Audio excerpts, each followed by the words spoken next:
Здравейте от първи актив на Кооперация Защитниците.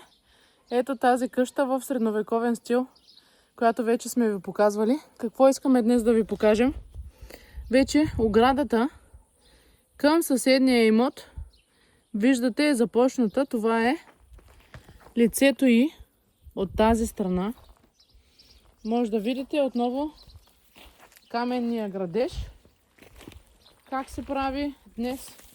Майсторите каменоделци са били тук. И от тази страна лицето на камъка е готово. Ето да видите докъде. Ето до тук. Ето така.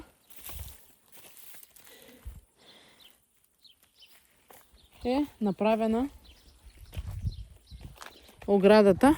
Може да видите, това е вътрешната страна. И може да прецените колко е широка тя. Колко ще бъде широка оградата, като лицето външното е направено. Виждате отвътре. В момента вървим от вътрешната страна.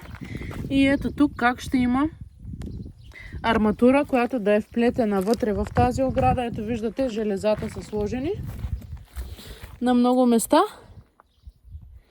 Чак до оградата, която е към улицата. Или виждаме дори тази ограда, която дори няма да се вижда от външната страна, защото тя гледа към съседния двор. Тя няма да се вижда, както виждате, тук има стопански пристройки в съседното жилищно пространство. Дори оградата я правим с високо качество, правим я да остане за вековете, защото само ние знаем как строим, какво качество даваме и колко труд полагаме. Ето ги и паветата, които ще са тук под мен. Това ще са паркоместата и ето я самата къща отпред. Така че продължаваме, градим, правим го качествено, защото ние знаем как го правим.